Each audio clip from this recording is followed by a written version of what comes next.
Depois de muita expectativa, começa a verdadeira batalha para ver quem tem a melhor TV topo de linha no mercado brasileiro. Eu não canso de me repetir, OLED é o melhor painel para televisores. E pela primeira vez, as duas maiores marcas do segmento estão com o modelo OLED à venda. A LG com a C3 traz a força da tradição, são 10 anos no mercado, enquanto que a Samsung com a S90C aposta numa tecnologia diferente para os seus pixels que se auto-iluminam. Mas o que o povo quer saber é qual é o melhor, seja por curiosidade ou para comprar. Então, bora logo pro comparativo que temos muito teste para fazer. E caso vocês gostem de uma delas, os links estarão aqui na descrição. Se estão aqui também só por curiosidade, sejam bem-vindos. E agora roda a vinheta.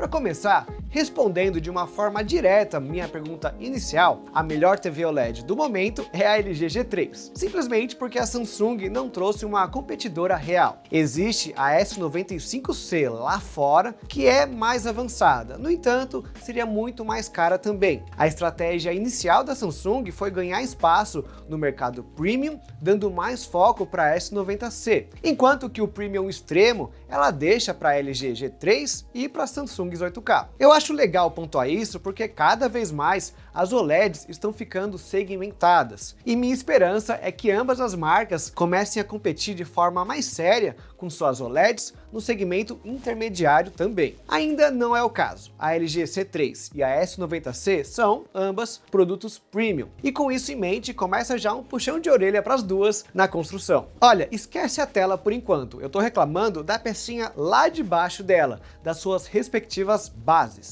Parece algo pequeno, eu sei, mas se trata da estabilidade da TV, que não é tão boa em nenhum dos dois exemplos. Na LG, a base dos modelos de tamanho regular possui uma versão menor do que estava presente em mais tamanhos há algumas gerações. Ainda é uma base bonita, com acabamento em metal, prateado, porém essas dimensões menores prejudicam o equilíbrio da TV, principalmente para 65 polegadas. Lá na C9, de muitos anos atrás, a base era bem maior, e a parte de trás realmente atrapalhava um pouco, deixava a tela muito para frente. Eu usei esse modelo em casa por bastante tempo e ficava mesmo complicado colocar uma soundbar na frente dela. Mas esse espaço extra da LG C3 veio às custas da estabilidade, o que não é legal numa tela premium. Quem tem criança pequena ou um gato sapeca em casa, muito provavelmente vai preferir montar C3 na parede. Foi o caso do Dante. Pensando agora na S90C da Samsung, temos dois problemas. Primeiro, que a base parece ser menos robusta,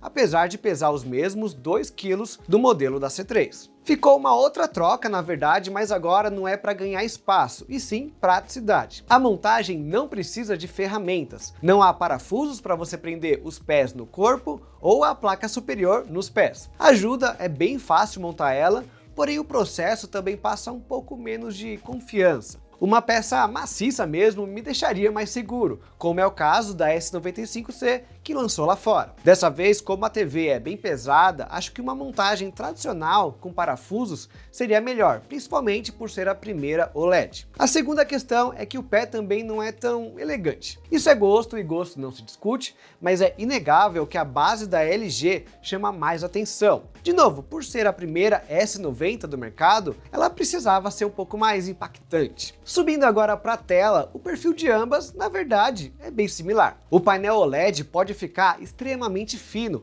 e as duas marcas abusaram dessa característica por aqui. A única diferença é que a Samsung concentra todas as peças na parte de baixo, enquanto que na LG, a traseira mais grossa está espalhada numa área maior. Afeta um pouco a distribuição do peso, mas como eu já comentei, nenhuma das duas manda tão bem nesse quesito equilíbrio. Acaba então sendo apenas uma forma de uma se gabar mais que a outra. Aliás, existe outra diferença na disponibilidade de tamanhos. A S90C teve um lançamento mais discreto, com apenas duas versões, 55 e 65 polegadas, com uma nova versão de 77 polegadas que chegou mais tarde. A LG C3 tem toda a variedade que sempre teve. Começa em 42 polegadas, depois 48, 55, 65, 77 e 83. Tem para todos os gostos e também, considerando que o tamanho é o maior indicador de preço, para todos os bolsos. Aliás, o modelo de 42 e 48 polegadas não são exatamente baratos,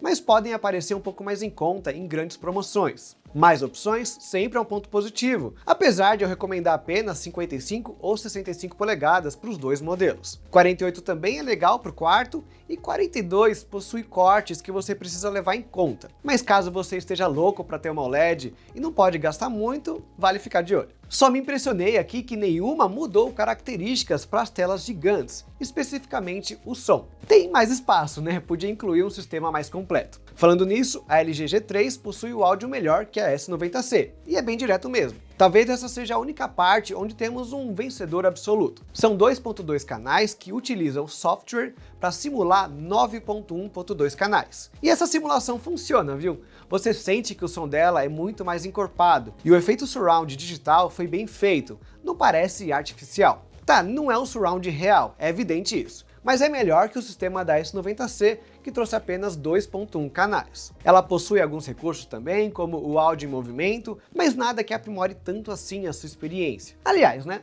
2.2 e 2.1 canais, mesmo com a simulação, é muito pouco. As duas marcas estão claramente tentando te vender soundbar. Tudo bem que, por melhor que fosse o conjunto acoplado à TV, não seria igual a uma soundbar. E estavam rolando algumas promoções que a barra vinha de brinde. Pode ser uma oportunidade. Ainda assim que o áudio da própria TV Premium podia ser melhor, isso ele podia. Questão de entradas, empate absoluto. 4 HDMIs em cada lado, com mais 2 USBs, saída ótica de som, porta Ethernet e antena. Muda um pouco a forma como elas ficam distribuídas, todas na lateral da C3 e algumas na parte de baixo da S90C, porém a facilidade, ou dificuldade no caso, de acesso é igual.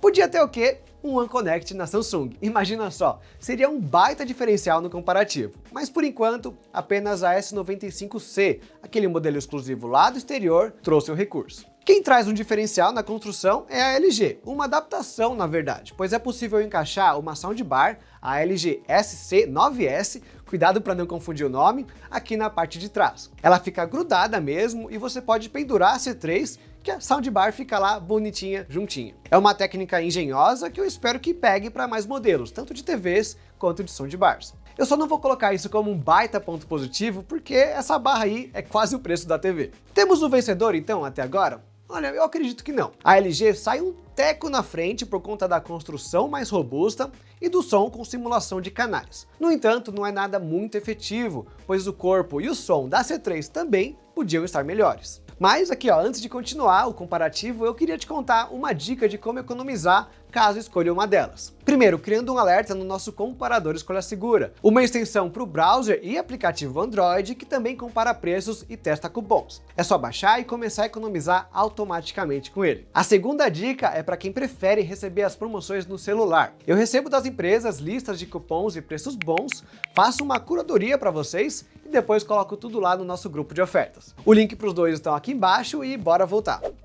Agora, e qualidade de imagem, hein? Aqui, como eu falei na introdução, tem diferença. Primeiro que a OLED da Samsung é diferente da OLED da LG. E não é algo pequeno não. O modelo da LG é o que está há mais tempo no mercado, então vamos chamar ele de tradicional. Esse OLED tradicional é chamado de WOLED, ou White OLED, ou ainda WRGB. Isso indica basicamente a presença de um pixel branco dentro do seu subpixel. Mas cuidado agora para não confundir com o RGBW. Quem é das antigas aí deve se lembrar bem que lá no começo das TVs 4K existia esse tal de painel de pixel branco. Ele não era um OLED, claro, era um LCD e o pixel branco substituía um pixel colorido. Com uma imagem do subpixel dá para eu te mostrar como o pixel branco fica intercalado com os coloridos e eles nem estavam alinhados. Essa tecnologia diminuía a resolução real da TV. Não era o 4K, pois 25% dos pixels nunca mostravam nada. Era algo ruim, sem discussão. Até hoje, alguns modelos ainda aparecem com o rótulo Real 4K, para falar que eles não têm pixels brancos. O OLED não tem nada a ver com isso.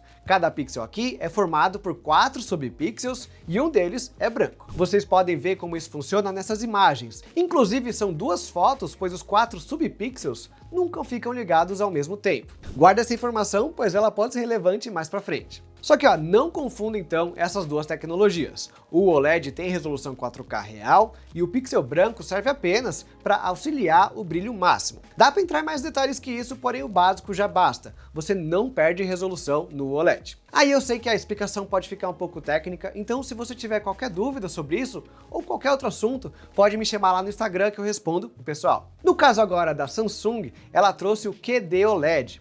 Ele funciona de uma forma diferente, onde os LEDs emitem uma luz azul que depois é ajustada para o verde e para o vermelho. É uma estrutura triangular, diferente, que possui um subpixel a menos. Promete ser uma técnica mais eficiente e também capaz de ser mais brilhante e mais colorida. Se puxarmos os gráficos agora, a Samsung está certa. A S90C é capaz de exibir uma quantidade maior de cores, ultrapassando os limites do padrão DCI-P3. A LG C3 não fica longe com 98% no mesmo padrão. Assim, não há muita utilidade em ter 102% do DCI-P3, pois os filmes todos são gravados nesse padrão. No entanto, analisando a capacidade do pixel, o QD-OLED fica à frente. Em brilho, as promessas do QD-OLED também se cumpriram, especificamente em pico de brilho. Quando você vê anúncios dizendo que ela ultrapassa 1000 nits, é esse pico, que só aparece mesmo quando o branco está numa área bem pequena e por um curto período de tempo. Nesse ponto, a S90C consegue alcançar um valor 20% maior, mais ou menos 1000 contra 800 nits. O brilho com a tela inteira branca, que é o teste que nós fazemos aqui, possui um valor bem menor, de 183 nits, muito parecido com o visto na C3. Faz sentido, né? É esperado que a média de ganho seja a mesma, 20%. 183 nits é 20% maior que o 150, que não representa uma perda tão grande assim de brilho. No uso, você percebe sim que a S90C é mais brilhante, porém não é algo tão forte. Depende mais do que você gosta de assistir e de outros detalhes, como a luminosidade da sua sala, o tamanho da janela e a posição da tela. O brilho, então, mesmo nessa nova geração, continua sendo o ponto fraco do OLED, principalmente quando comparado com TVs LCD com mini LED. Tanto a LG quanto a Samsung possuem um modelo acima desses, a LG G3 e a S95C, que eu já comentei, que quase resolvem esse problema. Porém, para essas OLEDs mais populares, uma luz forte pode prejudicar sua experiência assistindo TV durante o dia. Aliás, a S90C e a C3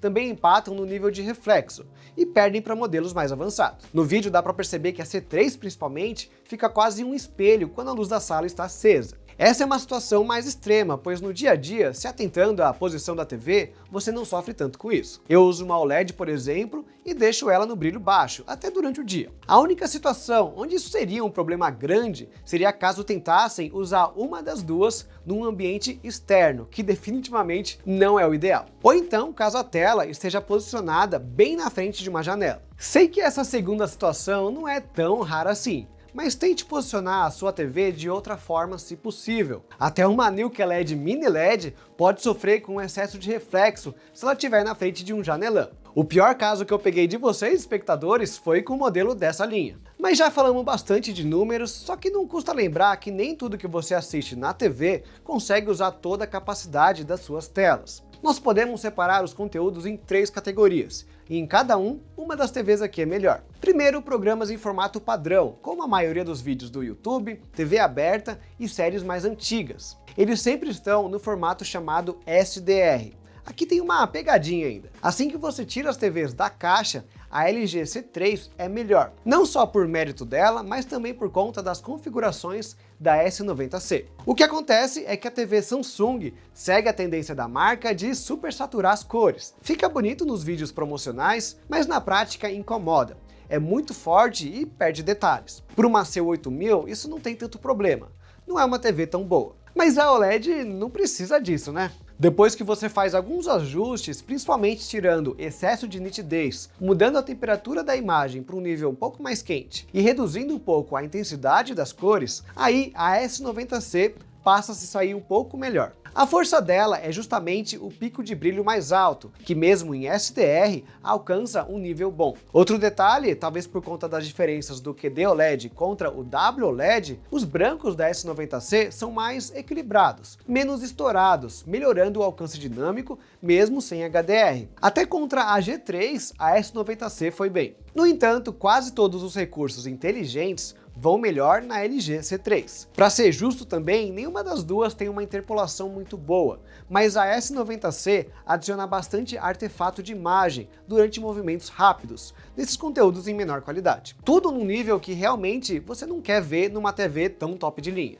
Eu recomendo desligá-los, mudando para o modo cinema ou filmmaker. Se você acha que fica muito amarelado, é só alterar a temperatura da cor. Você consegue aproveitar a imagem natural, mesmo nesse caso, onde a fonte não é tão boa. O QD OLED por si só já aprimora muito a qualidade sem precisar de ajustes de inteligências artificiais. O segundo tipo de conteúdo é o HDR, e existem dois tipos, mas vamos focar a comparação no HDR dinâmico. É agora então que nós começamos a conversar sobre Dolby Vision e HDR10 Plus. Não precisa se preocupar com a sopa de letrinhas aqui, é algo bem simples, eu nem vou me estender na explicação dessa vez. Esses dois nomes são formatos de HDR dinâmico, os utilizados nos filmes e séries mais novos. É onde você encontra a melhor qualidade de cores, melhor níveis de contraste e brilho mais equilibrado. Nada muito escuro ou muito estourado. Para o comparativo, a LG é a única que traz o formato Dolby Vision nas suas TVs, seja o normal ou a versão mais avançada, o iQ. Enquanto isso, a Samsung é uma das responsáveis pela existência do HDR10 Plus, que veio 3 anos depois, em 2017 inclusive, como o formato rival. Aqui eu posso ser bem direto, 90% das pessoas não vão notar a menor diferença entre um filme em HDR10 Plus ou Dolby Vision, e os outros 10% não vão concordar em qual tá melhor. Na parte teórica, o Dolby Vision ganha, mas é algo tão sutil que nem vale a pena você pensar neles dessa forma. O pico de brilho maior da S90C compensaria qualquer diferença. O que vale a pena você considerar é a disponibilidade de cada formato. É aqui onde o Dolby Vision leva vantagem. São muitos títulos feitos com ele, praticamente todos os filmes lançados recentemente e as séries mais famosas. O HDR10 Plus é um pouco mais limitado, geralmente encontrado em alguns conteúdos do Prime e do Apple TV. Sendo assim, a LG C3 fica melhor nessa, não porque a qualidade de imagem do Dolby Vision é melhor que o HDR10 Plus, mas sim porque é mais fácil encontrar conteúdos que rodem na qualidade máxima que a TV consegue alcançar. Com tudo isso em mente, podemos partir agora para o terceiro tipo de conteúdo, o gaming. Aqui podemos estender a conversa para uso de consoles e PCs de forma geral, seja para jogar ou para usar como monitor. Antigamente, a interface gamer da Samsung era a minha preferida, mas a LG atualizou bastante coisa e trouxe o que eu mais queria, a mudança de proporção de tela. Eu gosto bastante de jogar jogos de corrida e eles ficam ótimos em 32:9. Me incomodo também com o tamanho da tela para usá-la como monitor no PC, e me sinto mais confortável reduzindo ela para 21:9. Isso quando eu não estou jogando no sofá, né? Aí a tela cheia me serve bem. De qualquer forma, ambas possuem uma interface gamer boa que concentra todas as opções relevantes para o uso. Ponto para as duas. Na parte de hardware, eu já passei alguns detalhes pertinentes a esse uso. Ambas possuem HDMI 2.1, necessário para rodar conteúdos em resolução 4K em alta taxa de quadros. No entanto, há uma diferença. A Samsung possui 144 Hz de taxa de atualização e a LG 120 Hz. Isso indica a frequência com que uma imagem nova aparece na sua tela. O delay da própria tela também afeta esse tempo, no entanto, ambas possuem o modo de baixa latência. Sendo assim, a diferença de 120 para 144 Hz é pequena. Quem gosta mais de 144 Hz sabe disso já e não precisa que eu fale para ele o que escolher. Mas para quem só busca algo para jogar de boa, o importante é que ambas passam de 120 Hz. Inclusive, verifique se o seu dispositivo chega a 144 quadros por segundo para acompanhar os 144 Hz. O Xbox Series X, por exemplo, é 4K a 120 quadros. Não faz diferença na S90C ou na C3. Outro fator que pode influenciar um pouco o uso é a diferença no pixel. O QD OLED, por ser mais puro, sem o componente branco, consegue exibir textos melhor que o WOLED. Mas o que eu imagino que será a fonte da briga é que a LG é a única compatível com o G-Sync, enquanto que as TVs Samsung possuem apenas o FreeSync. Essas são tecnologias que impedem o aparecimento de rasgos na tela, uma falta de sincronia entre a parte de cima e de baixo que atrapalha bastante o seu jogo. O FreeSync é a solução mais popular, open source, porém o G-Sync foi feito pela própria Nvidia e costuma ter resultados melhores. Aqui tudo depende também do seu dispositivo. O PS5 não possui nenhum dos dois. Xbox só aparece com FreeSync. E no PC, apenas placas de vídeo Nvidia são compatíveis com o G-Sync. Agora, outro ponto positivo para a LG é a existência do Dolby Vision Game. As duas TVs são compatíveis com HDR, porém a solução específica para jogos do HDR10 Plus está começando a aparecer só agora. O resumo para jogos é que são pequenos fatores que dependem bastante do seu dispositivo e do que você espera dele. Gosta de jogar algo que possui o Dolby Vision ou tem um PC com placa NVIDIA? LG G3. Pretende ler muito texto ou prefere 144 Hz? S90C. Passei por muita coisa, né? Então vamos lembrar aqui os 3 tipos de conteúdo e quem ganhou em cada um. Para o formato mais simples, o SDR, a S90C se destaca um pouco mais. Isso por conta do alcance dinâmico naturalmente melhor do que de OLED. Mas é algo sutil que só aparece depois de você ajustar a imagem, porque de fábrica ela veio meio estourada. Para conteúdos em HDR, se for dinâmico, o Dolby Vision da LG C3 é mais abrangente, então você encontra mais oportunidades de usar o máximo da sua TV. Para o HDR estático, o pico de brilho maior da S90C pode resultar numa imagem mais agradável. Para jogos varia bastante, tem que olhar o que o seu dispositivo tem e qual das duas combina mais com ele. Ou seja, é o bom e velho depende. Mas vocês viram que depende mesmo. Existem muitos detalhes pequenos por trás de tudo, e a grande verdade é que ambas entregam bastante. Se você esperava que uma fosse simplesmente melhor que a outra, acho que você estava esperando demais da sua marca favorita. Na verdade, esse pode ser um fator muito mais importante para sua compra, qual você gosta mais. Não de qual marca você é fã, né? Por favor, não seja fã de marca de tecnologia. Sempre seja exigente com seus produtos. Mas é inevitável que a interface de uma te agrada mais do que a outra. E diferente do ano passado, agora as duas estão muito mais equilibradas. A Samsung não mexeu muito no time que estava ganhando. O Tizen, nome da interface, mudou detalhes, principalmente a posição de algumas opções para lugares que fazem mais sentido. Fora isso, é a mesma cara de antes, com um design baseado em abas. Uma para imagens, outra para os aplicativos de streaming. Uma para os jogos em nuvem e outra para dispositivos conectados. A LG estava com o time perdendo e fez muitas substituições. O reforço mais importante foram os cartões, que servem como substitutos das abas. Alguns cartões são bem legais, bem elaborados, como o Esports, que deixa você selecionar os seus times favoritos e recebe vários tipos de alerta, desde aviso de jogo até o placar. Os jogos em nuvem também vieram para um cartão que reúne outros aplicativos adjacentes, o YouTube e o Twitch para assistir gameplay. Existem outros serviços também chegando, além do GeForce Now. Só não tem o xCloud, que é a maior perda para a Samsung, mas quem sabe ele chega com o tempo. Além de te mostrar recursos, você pode esconder também. É você que controla os cartões que aparecem e dá até para você sumir com as recomendações embaixo, caso essa janela não te agrade. No entanto, a estrela do time novo é o menu de configurações rápidas, que se transformou numa janela com 2 fileiras, com até 12 opções, totalmente customizável. A seleção de possibilidades para essa janela é bem grande, e na minha opinião, o melhor é que você não precisa de 12 opções. Pode ficar com 10, 8, qualquer número, até valores ímpar, se você não se importar com a falta de simetria. É a melhor solução para configurações rápidas desde o antigo banner da LG. Como disponibilidade de aplicativos empata e o peso da interface é o mesmo, fica no seu critério aí decidir qual é o melhor. Só que precisamos fechar o vídeo falando dele, do Burn-in.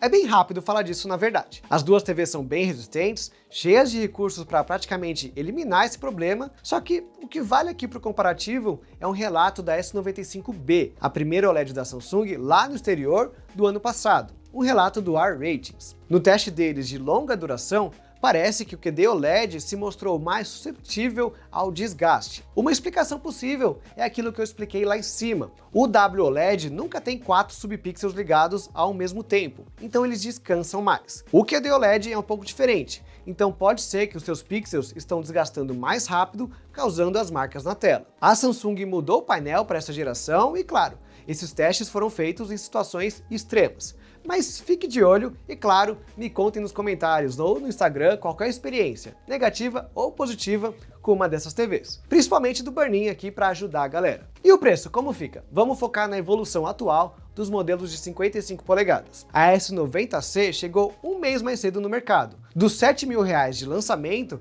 mais de 1.000 já foram embora. São R$ 5.999 em algumas lojas, R$ 5.600 em promoções e um pouco menos se considerar o cashback. A LG C3 veio toda, né? Usou os 10 anos de experiência no mercado e cobrou quase R$1.000 a mais do que a Samsung no lançamento. R$ 8.200 que agora caíram para R$ 7.400. A Samsung tem alguns cortes, a qualidade da base, por exemplo, que justifica ela ser um pouco mais barata, mas não tanto assim. A LG deve derrubar mais o preço nos próximos meses, ou então tentar empurrar uma ação de bar de brinde, igual a S96 estava fazendo. Para o período de grandes promoções no final do ano, as duas devem estar bem mais próximas. Se esse for o caso, eu recomendo você escolher o modelo com o sistema que te agrada mais. Caso não tenha uma favorita, vá pelos brindes. E se ainda assim você tiver em dúvida, considere os casos específicos que comentei lá no vídeo. Você assiste bastante filmes com o Dolby Vision? A C3 pode ser bem interessante. Assiste bastante novela em TV aberta? Aí a S90C